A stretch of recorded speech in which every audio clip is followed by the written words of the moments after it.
قرآن حکیم، سیرت النبی صلی اللہ علیہ وآلہ وسلم، احادیث مبارکہ، فقہی مسائل کا بیان اور بہت کچھ انشاءاللہ تعالی جید علماء کرام کے ساتھ۔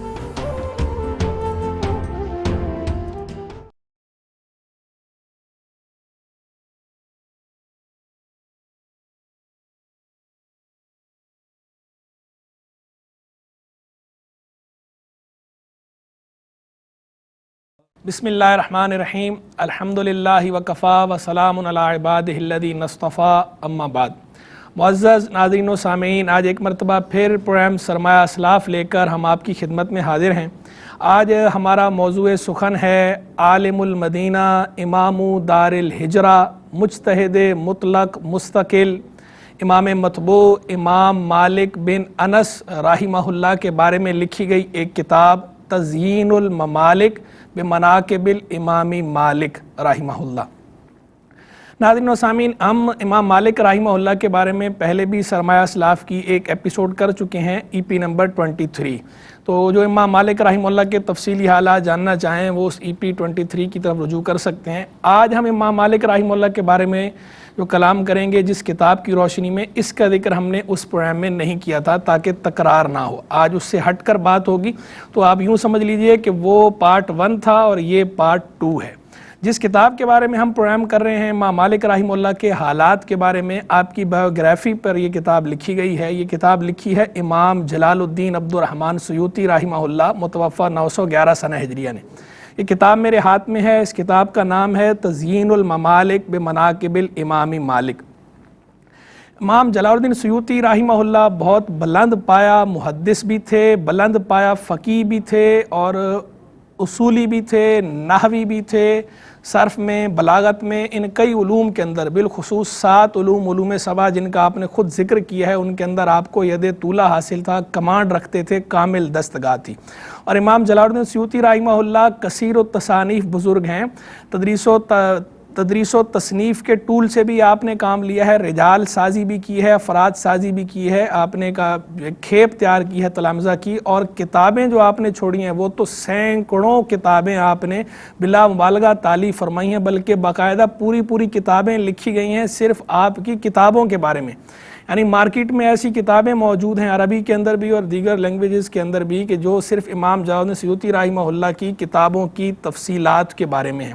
تو انہوں نے بہت سارے علوم و فنون پہ لکھا ہے، تفسیر پہ لکھا ہے، حدیث پہ لکھا ہے، فقہ پہ لکھا ہے، اصول فقہ پہ لکھا ہے، صرف و نحو پہ لکھا ہے، بلاغت پہ لکھا ہے، علوم لغت کے بارے میں لکھا ہے۔ بہت ساری کتابیں ہیں، ان کی تفسیر بڑی مشہور ہے، الدر المنصور فی التفسیر بالمعصور چھپی ہوئی ہے، عام دستیاب ہے۔ اسی طرح علوم القرآن کے بارے میں کتاب الاتقان فی علوم القرآن مقررات دراسیہ کے اندر ہے، درس نظامی میں شامل نصاب ہے۔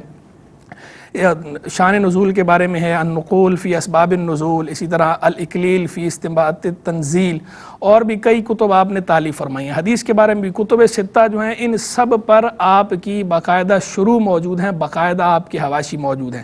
اور امام مالک رحمہ کتب 6 جنہیں سیاہ 6 کہا جاتا ہے، صحیح بخاری، صحیح مسلم، جامع ترمذی، سنن ابی داؤد، سنن نسائی، سنن ابن ماجہ، ان 6 کی 6 کتابوں پر آپ کے حاشیے جو ہے حواشی ہیں، فٹ نوٹس ہیں، تعلیقات ہیں جو باقاعدہ چھپے ہوئے ہیں، شائع شدہ ہیں۔ اسی طرح امام مالک رحمہ اللہ جن کے بارے میں پروگرام ہم کر رہے ہیں، ان کی کتاب ہے موطا۔ اس موطا پہ بھی امام سیوطی رحمہ اللہ کا حاشیہ ہے، تنویر الحوالے کے نام سے چھپا ہوا ہے۔ اس طرح موطا کے روات کے بارے میں، راویوں کے بارے میں آپ کی یہ کتاب ہے، اسعاف الموطا برجال الموطا، وہ بھی چھپا ہوا ہے، عام دستیاب ہے۔ علوم لغت پہ بڑی شاندار کتابیں، المظہر فی علوم اللغہ بڑی شاندار کتاب ہے۔ اسی طرح نحو کے بارے میں الاشباح والنظائر ہے۔ اسی طرح فقہ کے بارے میں، فروع فقیہ کے بارے میں الاشباح والنظائر ہے، قواعد فقیہ کے بارے میں۔ الغرض آپ نے بہت ساری کتابیں لکھی ہیں، اور امام جلال الدین سیوطی رحمہ اللہ کے بارے میں بھی ہم باقاعدہ سرمایہ اسلاف کی مستقل ایک ایپیسوڈ کر چکے ہیں، ای پی نمبر 28۔ تو جو امام جلال الدین سیوطی رحمہ اللہ کے تفصیلی حالات جاننا چاہیں تو وہ اس ای پی 28 کی طرف رجوع کریں، یوٹیوب پر موجود ہے۔ آج ہم جس کتاب پر کلام کر رہے ہیں، امام جلال الدین سیوطی رحمہ اللہ نے اس کتاب کا نام رکھا ہے تزیین الممالک بمناقب الامام مالک۔ تزیین کا معنی ہوتا ہے زینت دینا، آراستہ کرنا۔ ممالک جو ہے یہ جمع ہے ملک کی یا مملکت کی، ممالک۔ بے مناقب منقبہ کی جمع ہے، تعریف کو کہتے ہیں۔ تو اس کا مطلب یہ ہے کہ امام مالک کے اوصاف بیان کر کے، امام مالک کی تعریف بیان کر کے ملکوں کو آراستہ کرنا۔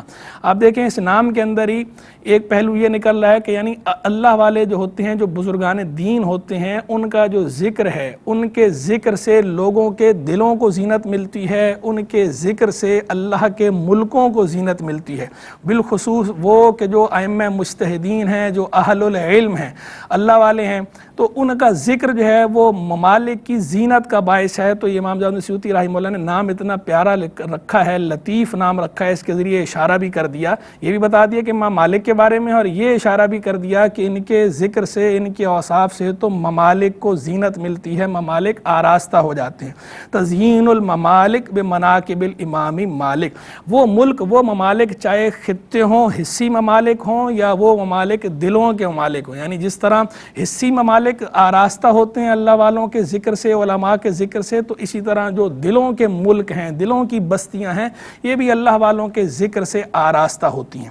اور ایک یہ بھی پتہ چلتا ہے کہ امام جلال الدین سیوطی رحمہ اللہ خود شافعی ہیں، لیکن شافعی ہونے کے باوجود آپ ان کی کشادہ قلبی دیکھیں کہ وہ دیگر ائمہ کو بھی تسلیم کرتے ہیں، وہ شافعی مکتب فکر سے تعلق رکھتے ہیں، لیکن انہوں نے شافعی ہونے کے باوجود امام مالک بن انس رحمہ اللہ ان کے اوصاف پر، ان کے مناقب پر پوری یہ کتاب تالیف فرمائی ہے۔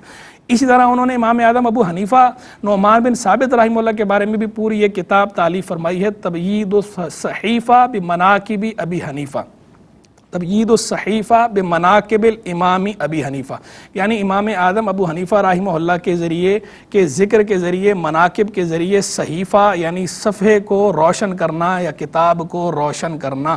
تو آپ دیکھیں دونوں جگہ نام انہوں نے کیسے رکھے، ائمہ کا ذکر بھی کیا، کھلے دل سے ان کے اوصاف کا ذکر بھی کیا، اور دونوں جگہ نام سے، وہاں یہاں امام مالک کے کتاب کا نام رکھا، ان کے بارے میں جو کتاب ہے اس کا، تو اس میں ذکر کیا ممالک کو آراستہ کرنا، اور امام اعظم حنیفہ رحمہ اللہ کے بارے میں جو کتاب لکھی، جو رسالہ لکھا، اس کا نام رکھا تبیید الصحیفہ، صحیفے کو، صفحے کو یا کتاب کو روشن کرنا، یعنی امام اعظم حنیفہ کے ذکر سے صفحہ روشن ہوتا ہے، کتاب روشن ہو جاتی۔ تو امام جلال الدین سیوطی رحمہ اللہ نے یہ کتاب جو تالیف فرمائی، تزیین الممالک بمناقب الامام مالک، میرے ہاتھ میں اس وقت المکتبۃ الاسریہ کا یہ مطبوعہ نسخہ ہے، پبلشڈ ہے۔ اس کتاب کے اندر آپ نے خطبہ پہلے جو ذکر کیا ہے، خطبے کے اندر آپ نے حمد و صلات تو کی ہے، لیکن آپ نے ساتھ اس میں ذکر نہیں فرمایا سبب تالیف کا۔ عام طور پر مصنفین سبب تالیف ذکر کرتے ہیں اور کبھی نہیں بھی کرتے، قدیم مصنفین کبھی سبب تالیف ذکر کرتے تھے، کبھی نہیں کرتے تھے، تو امام جلال الدین سیوطی رحمہ اللہ نے بھی یہاں سبب تالیف ذکر نہیں کیا۔ خطبہ جو آپ نے تالیف فرمایا، میں نے ابھی پروگرام کے آغاز میں جو خطبہ پڑھا ہے وہ خطبہ اسی کتاب کا ہے، یعنی امام جلال الدین سیوطی رحمہ اللہ نے اسی کتاب میں جو خطبہ لکھا ہے، میں نے وہ خطبہ پڑھا تھا، الحمدللہ وکفی وسلام علی عبادہ الذین اصطفی۔ پھر اس کے بعد آپ نے ایک ابتدائیہ رکھا ہے، ابتدائیہ کے بعد 13 فصول ہیں، فصول فصل کی جمع ہے، چیپٹر کو کہتے ہیں، یعنی ایک ابتدائیہ ہے، مقدمہ ہے، 13 فصول ہیں، فصل ہیں، 13 چیپٹرز ہیں، 13 چیپٹرز، اور اس کے بعد ایک آپ نے اس کا خاتمہ رکھا ہے جو اینڈنگ ہے۔ تو یہ اس کتاب کا اجمالی خاکہ ہے کہ ایک ابتدائیہ، 13 چیپٹرز، 13 ابواب، 13 فصول، اور اس کے بعد ایک خاتمہ۔ میں تھوڑا تھوڑا اجمالی سب کا ذکر کرتا ہوں، اور اس میں سے پھر کچھ نمایاں باتیں جو ہے جو دلچسپ اور انٹرسٹنگ ہیں ان کا ذکر بھی کرتا ہوں۔ تو سب سے پہلے جو ابتدائیہ ہے، ابتدائیہ کے اندر آپ نے امام مالک بن انس رحمہ اللہ کا نسب ذکر کیا ہے پورا تفصیل کے ساتھ، اور بتایا ہے کہ آپ کا تعلق بنو قحطان کے ساتھ ہے، پیچھے جا کے ملتا ہے، اور اس آپ کے نسب کے بارے میں جو اختلاف ہے علماء کا نسب کے حوالے سے، اس کو بھی آپ نے تفصیل سے بیان فرمایا ہے۔ پھر اس کے بعد آپ نے اس کے اندر آگے چل کے امام مالک رحمہ اللہ کے جہاں والد کا پورے نسب نامہ پورا ذکر کیا من جہت الاب، اس کے بعد آخر میں آپ نے آپ کی والدہ کا ذکر کیا۔ والد کا نام آپ کے انس ہے، اور آپ کے دادا کا نام بھی انس تھا، مالک بن انس بن مالک۔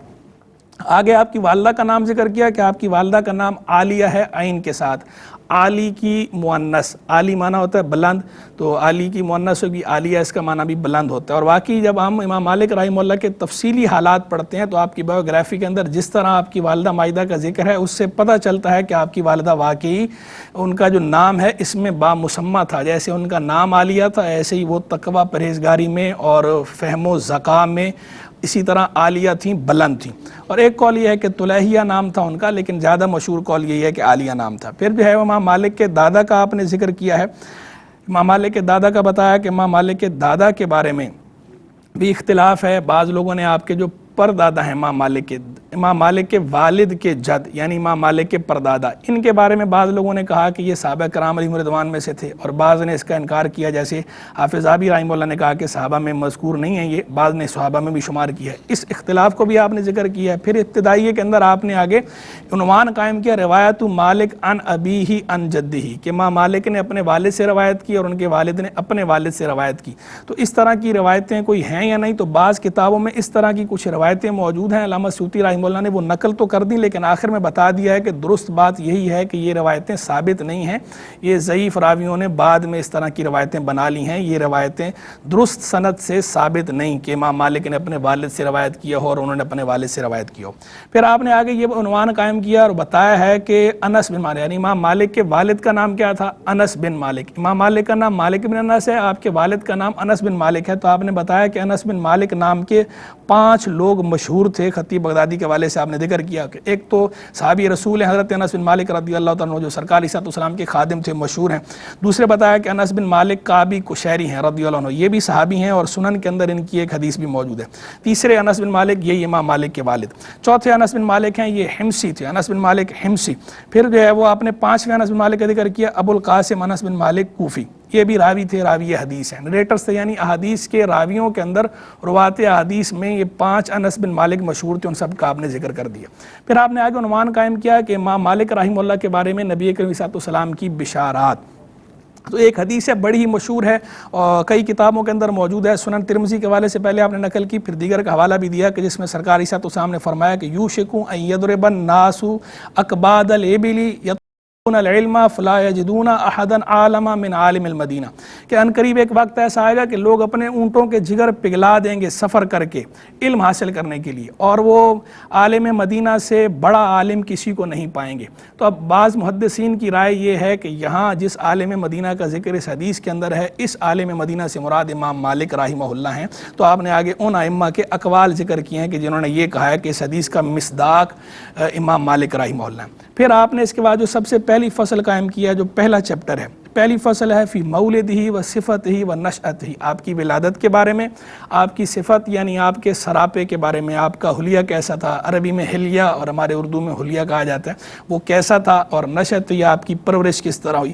پہلے چیپٹر کے اندر آپ نے ان باتوں پہ روشنی ڈالی ہے. بہت ساری باتیں ہیں, بس میں ان میں سے 1-2 باتیں ذکر کرتا ہوں جو انتہائی اہم باتیں ہیں.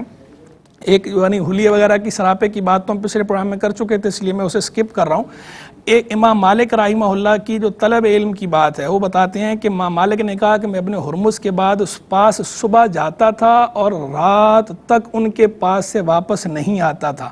یعنی امام مالک رحمہ اللہ کو جب آپ تحصیل علم کر رہے تھے تو علم کا ایسا شوق تھا کہ فقہاء کے پاس, محدثین کے پاس, ائمہ کے پاس جب آپ جاتے تھے تو سارا دن ان کی خدمت میں رہ کر آپ علم حاصل کرتے تھے. اتنے فوکس تھے اور آپ کو علم کی ایسی محبت تھی. اس سے پتہ چلتا ہے کہ طلبہ علم کا شوق شغف کیسا ہونا چاہیے, علم کے ساتھ تعلق کیسا ہونا چاہیے. جب اتنا گہرا تعلق ہوتا ہے اور آدمی اتنی محنت کرتا ہے اور سیکریفائس کرتا ہے, قربانیاں دیتا ہے, تو پھر اس کے بعد نکھر کر آگے سامنے آتا ہے اور پھر امام مالک جیسے ائمہ بن جاتے ہیں وہ طالب علم کے جو اس طرح محنت کیا کرتے ہیں. اب پھر ایک بات آپ نے ذکر کی امام مالک بن انس رحمہ اللہ کے حوالے سے کہ ابن ابی اویس جو ہے وہ کہتے ہیں کہ میں نے اپنے ماموں مالک بن انس رحمہ اللہ کو یہ کہتے سنا کہ یہ علم دین ہے, تو یہ دیکھ لو یہ دین کس سے حاصل کر رہے ہو. میں نے 70 بندے وہ پائے ہیں, آپ نے اشارہ کیا مسجد نبوی کی طرف, اور کہا میں نے ان ستونوں کے پاس 70 ایسے آدمیوں کو پایا ہے کہ جو یہ کہتے تھے قال رسول اللہ صلی اللہ علیہ وسلم, کہ اللہ کے رسول صلی اللہ علیہ وسلم نے یہ فرمایا, یعنی حدیث بیان کرتے تھے, لیکن میں نے ان سے کوئی ایک حدیث بھی روایت نہیں کی. اس لیے نہیں کہ وہ عادل نہیں تھے, وہ عادل تھے. اگر ان میں سے کسی ایک کو بھی بیت المال پہ مقرر کر دیا جاتا نگران تو وہ امین ہی ہوتا, یعنی وہ عادل ہی تھا. تو پھر میں نے کیوں نہیں لی, کیوں کہ لأنہم لم یکونوا من اہل ھذا الشان, کیونکہ وہ اس فن کے آدمی نہیں تھے. یعنی وہ عادل تو تھے, نیک پرہیزگار تھے, لیکن اس فن کے, اس حدیث کی باریکیوں سے آگاہ نہیں تھے, فن کے آدمی نہیں تھے, تو اس لیے وہ غلطی کر جاتے تھے احادیث بیان کرنے میں. تو دیکھیں اس سے کتنا پیارا نقطہ حاصل ہوا کہ جو علم ہے یہ ہمیشہ اہل علم ہی سے حاصل کرنا چاہیے۔ نیک پرہیزگار ہونا اچھی بات ہے، یہ اور بات ہے، نیک پرہیزگار جو لوگ ہوتے ہیں ان کی تعظیم کرنی چاہیے، تکریم کرنی چاہیے، لیکن جہاں تک علم کی بات ہے تو علم ہمیشہ علماء سے ہی لینا چاہیے۔ نیک پرہیزگار آدمی کوئی مسئلہ بتائے یا کوئی بات بتائے تو جب تک کسی مستند عالم سے اس کی تصدیق نہ ہو جائے تو صرف اس کے کہے پر عمل نہیں کرنا چاہیے۔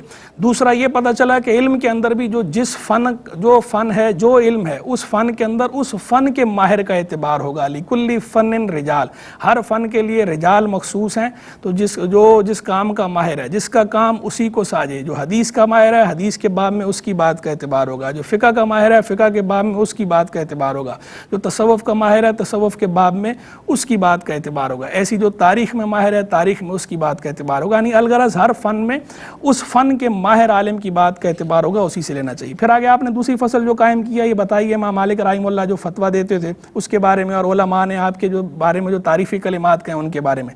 اس کے اندر ایک بڑی زبردست بات شروع میں انہوں نے ذکر کی کہ امام مالک رحمہ اللہ کہتے ہیں کہ میں نے اس وقت تک فتویٰ دینا شروع نہیں کیا جب تک کہ میں نے اپنے سے بڑے عالم سے یہ نہیں پوچھ لیا کہ کیا آپ مجھے اس کا اہل سمجھتے ہیں۔ پھر میں نے امام ربیعہ سے پوچھا، امام یحییٰ بن سعید سے پوچھا، تو ان دونوں نے مجھے اس کا حکم دیا۔ تو پھر میں نے ان سے تو وہ جو راوی ہیں جو امام مالک سے یہ روایت کر رہے تھے خلف بن عمر، وہ کہتے ہیں میں نے پوچھا ہے ابو عبداللہ اگر یہ دونوں حضرات آپ کو منع کر دیتے تو پھر؟ تو کہتے ہیں میں نے کہا کہ اگر وہ منع کر دیتے تو میں رک جاتا، کیونکہ آدمی کے لیے جائز نہیں کہ کہ وہ اپنے آپ کو اس چیز کا اہل سمجھے جب تک اپنے سے بڑے عالم سے اس کے بارے میں پوچھ نہ لے۔ پتہ چلا اسی طرح ایک اور روایت نقل کی امام مالک کی کہ ابی مصعب کہتے ہیں، ابو مصعب نے کہا کہ میں نے امام مالک کو یہ کہتے سنا کہ میں نے اس وقت تک فتویٰ نہیں دیا جب تک 70 بندوں نے 70 اہل علم نے میرے لیے گواہی نہیں دے دی کہ میں اس فتویٰ دینے کا اہل ہوں۔ اس سے پتہ چلا کہ فتویٰ دینا کتنا نازک منصب ہے اور اس کی کیسی گہرائیاں اور باریکیاں ہوتی ہیں کہ امام مالک بن انس رحمہ اللہ سے مجتہد بھی اتنے وسیع علم کے باوجود فتویٰ دینے کی جسارت نہیں کر رہے جب تک اپنے سے بڑے علماء سے پوچھیں لے۔ 70 اہل علم ان کے بارے میں جب گواہی دے رہے ہیں کہ آپ اس کے اہل ہیں تو ہی آپ نے فتویٰ دینا شروع کیا۔ اور آج ہم دیکھتے ہیں کہ آج تو ماحول ایسا ہو گیا، پتھر اٹھائیں نیچے سے مفتی نکل رہا ہے، لوگ اپنے نام کے ساتھ خود ہی لفظ مفتی لگا لیتے ہیں اور خود ہی فتوے دینا شروع کر دیتے ہیں۔ تو ان کو اس سے عبرت حاصل کرنی چاہیے کہ دیکھیں ہمارے ائمہ مجتہدین کا طرز کیا تھا، اور وہ اس کو درست نہیں سمجھتے تھے کہ جب تک بڑا اہل علم آپ کو اجازت نہ دے، آپ کے بارے میں گواہی نہ دے کہ آپ اس فتویٰ دینے کے اہل ہیں، اس وقت تک آپ فتویٰ نہیں دے سکتے۔ یعنی زبانی فتویٰ دینے کی بات ہو رہی ہے، ابھی تحریری فتویٰ تو جو ہے اور زیادہ نزاکت ہے اس کے اندر، اور اس کے پہلو تو اور زیادہ دقیق ہیں۔ تو اس لیے اس سے عبرت حاصل کرنی چاہیے اور سیکھنا اور سمجھنا چاہیے۔ پھر آگے آپ نے ایک اور فصل قائم کی ہے، تیسرا جو چیپٹر ہے اس میں امام مالک رحمہ اللہ کے بارے میں کچھ اخبار آپ نے بیان کیے ہیں، اس کے اندر آپ نے بہت ساری باتیں کی ہیں۔ ایک بات یہ بھی آپ نے بیان فرمائی امام مالک کی احتیاط کہ ہیثم بن جمیل کہتے ہیں کہ میں امام مالک کے پاس بیٹھا تھا، ان سے 48 مسائل پوچھے گئے اکٹھے یکمشت، تو 48 میں سے 32 مسئلوں کے بارے میں انہوں نے کہہ دیا لا ادری، کہ میں نہیں جانتا۔ یعنی آپ امام مالک رحمہ اللہ کی احتیاط دیکھیں، یہ امام مجتہد ہیں، امام متبوع ہیں کہ دیکھیں فتوے پر جرأت نہیں کرتے۔ 48 مسئلے پوچھے جا رہے ہیں تو اگر انہیں اس وقت اس کا جواب پوری طرح مستحضر نہیں ہے یا وہ حکمت نہیں سمجھ رہے اس جواب کو دینے میں، تو کیا کہہ رہے ہیں لا ادری، میں نہیں جانتا۔ تو یہ لا ادری کہنا یہ نصف العلم ہے، آدھا علم ہے، اس سے بندے کا وقار کم نہیں ہوتا۔ تو آج کل ہم دیکھتے ہیں کہ لوگ کوئی مسئلہ پوچھتے ہیں، آدمی کو نہیں بھی آتا تو بات رکھنے کے لیے کچھ نہ کچھ بتا دیتا ہے اپنی اٹکل سے، تو ایسا نہیں کرنا چاہیے۔ اس منصب کی اہمیت کو اور اس کے خطورہ کو سمجھنا چاہیے، اس کی نزاکت کو سمجھنا چاہیے، سینسیٹیو ہے، ایسا نہیں کرنا چاہیے۔ جو امام مالک رحمہ اللہ کا جیسا انداز ہے، دیکھیں انہوں نے کوئی آر محسوس نہیں کی لا ادری کہنے کے اندر۔ تو لا ادری کہنے سے شرمانا نہیں چاہیے، نہیں آتا تو کہہ دیں کہ میں پوچھ کر بتاؤں گا یا میں کتابوں میں دیکھ کر بتاؤں گا یا مجھے یہ مسئلہ بھی مستحضر نہیں، تو اس پر ایسے جرأت نہیں کرنی چاہیے۔ اسی طرح مدینہ سے امام مالک کی محبت کے بارے میں بتایا کہ امام مالک نے خود ذکر کیا کہ ربیع میرے پاس آئے اور 1000 دینار لے کر آئے اور وہ مہر بند تھیلی تھی اور اس کے اندر انہوں نے مجھے دی، میں نے رکھ لی۔ تھوڑی دیر بعد واپس آئے اور کہا کہ جو خلیفۃ المسلمین امیر المومنین ہے وہ چاہتے ہیں کہ آپ دارالسلام آ جائیں، یعنی بغداد آ جائیں۔ تو امام مالک نے کہا کہ یہ جو کیس ہے جو آیا تھا، یہ جو تھیلی آئی وہ اسی طرح رکھی ہوئی ہے، میں نے اس کو کھولا تک نہیں ہے، واپس لے جاؤ۔ سرکار صاحب صاحب نے فرمایا تھا والمدینۃ خیر لہم لو کانوا یعلمون، کہ مدینہ ان کے لیے اچھا ہے کہ اگر وہ جانتے ہیں۔ یعنی سرکار نے جب بشارت دی تھی نا کہ یمن فتح ہوگا تو لوگ یمن چلے جائیں گے، تو پھر فرمایا تھا مدینہ بہتر ہے اگر وہ جانیں۔ اسی طرح شام فتح ہوگا، لوگ شام چلے جائیں گے، تو فرمایا مدینہ بہتر ہے اگر وہ جانیں۔ تو امام مالک نے اس حدیث کی طرف اشارہ کرتے ہوئے کہا والمدینۃ خیر لہم لو کانوا یعلمون، اور مدینہ ان کے لیے بہتر ہے اگر وہ جانیں۔ تو یعنی امام مالک رحمہ اللہ مدینہ کی محبت میں مدینہ کی جدائی گوارا نہیں کر رہے تھے، اس لیے آپ نے وہ خلیفہ کے دیے ہوئے پیسے واپس کر دیے اور مدینہ منورہ کو آپ نے نہیں چھوڑا۔ اور بھی فصول ہیں، چوتھی فصل جو ہے اس کے اندر آپ نے قائم کیا ہے فی من روا عنہ من الاکابر والوفاض، وہ اکابر وفاض جنہوں نے امام مالک رحمہ اللہ سے حدیث لی ہیں، بڑے اہل علم۔ پانچویں فصل کے اندر جو ہے آپ نے ذکر کیا ہے کہ امام مالک رحمہ اللہ کی تصنیف و تالیف اور کتابیں موطا کے علاوہ۔ چھٹی فصل کے اندر آپ نے وفات کا بیان کیا ہے۔ ساتویں فصل میں موطا کی حال کی شرح کی ہے اور اس کی تصنیف کی کیفیت بتائی ہے۔ نویں فصل میں موطا کے سبب وضع بتایا ہے اور اسے موطا کیوں کہا جاتا ہے، حدیث کی صحت کے بارے میں کیا کلام ہے وہ بتایا ہے۔ 10ویں میں اس میں صحیح کا اطلاق موطا پر ہوتا ہے یا نہیں ہوتا اور اس کی حدیث کی تعداد کیا ہے اس کا ذکر کیا ہے۔ پھر موطا کے روات کے بارے میں فصل ہے، پھر موطا کے مراتب اور تفاوت کے بارے میں ہے، راویوں کے درمیان جو تفاوت ہے۔ پھر وہ حدیث 4 حدیث جو ابن عبد البر نے التمہید میں جو جن کا وصل نہیں کر سکے ان کا ذکر، اور پھر 13ویں فصل جو ہے وہ ان کتابوں کے بارے میں جو موطا کے بارے میں لکھی گئی ہیں۔ بس آخر میں جو ہے وہ، اور پھر آخر میں خاتمہ ہے۔ خاتمے میں آپ نے اس پر بحث کیا کہ امام ابو حنیفہ رحمہ اللہ نے امام مالک سے روایت کی ہے یا نہیں کی۔ تو میں یہاں یہ ضرور کہوں گا کہ امام مالک کی جو یہ بحث ہے کہ امام ابو حنیفہ نے امام مالک سے روایت کی نہیں کی، امام سیوطی نے 3 روایتیں نقل کی ہیں، لیکن امام زاہد کوثری نے اس بارے میں پورا رسالہ لکھا ہے اقوام المسالک کے نام سے، اقوام المسالک فی بحث روایت مالک عن ابی حنیفہ و روایت ابی حنیفہ عن مالک۔ اس رسالے کے اندر انہوں نے تفصیل سے ثابت کی ہے 4 روایتیں ذکر کر کے کہ یہ روایتیں درست نہیں ہیں، صحت کے ساتھ صحیح سند کے ساتھ امام ابو حنیفہ کی امام مالک سے کوئی روایت ثابت نہیں، ملاقات ان کی آپس میں ثابت ہے لیکن امام ابو حنیفہ کی امام مالک سے کوئی روایت ثابت نہیں۔ تو اس رسالے کا مطالعہ بھی ضرور کریں، الگ سے بھی چھپا ہوا ہے، الفقہ و اصول الفقہ من اعمال الامام محمد زاہد الکوثری میں بھی چھپا ہوا ہے۔ آخری ایک اہم بات انتہائی کہ جو موطا امام مالک ہے اس کے جو سب سے مشہور نسخہ ہے، جو سب سے مشہور راوی ہیں یحییٰ بن یحییٰ اللیثی رحمہ اللہ، وہ مغرب سے اندلس سے آئے تھے امام مالک کے پاس علم حاصل کرنے کے لیے۔ آپ کی مجلس میں بیٹھے ہوئے تھے تو کسی بندے نے آ کر کہا ہاتھی آ گیا، تو باقی طلبہ ہاتھی دیکھنے کے لیے گئے، یہ بیٹھے رہے۔ امام مالک نے کہا تم کیوں نہیں جا رہے، تمہارے علاقوں میں تو پایا بھی نہیں جاتا، تم بھی جا کے دیکھو۔ انہوں نے عرض کیا حضور میں ہاتھی دیکھنے کے لیے سفر کر کے نہیں آیا، میں آپ کی زیارت کے لیے آیا ہوں، آپ سے علم حاصل کرنے آیا ہوں، آپ سے ہدایت حاصل کرنے آیا ہوں، آپ سے سیرت کا علم حاصل کرنے آیا ہوں، میں نہیں گیا۔ تو اس پر امام مالک نے خوش ہو کر ان کا لقب رکھا عاقل الاندلس، کہ یہ دانائے اندلس ہے، پھر آپ انہیں اس نام سے تعبیر کیا کرتے تھے۔ اللہ تبارک و تعالی امام مالک بن انس رحمہ اللہ کے درجات کو اور بلند فرمائے اور ہمیں ان کے فیض و برکات سے حظ وافر عطا فرمائے۔ وآخر دعوانا ان الحمد للہ رب العالمین۔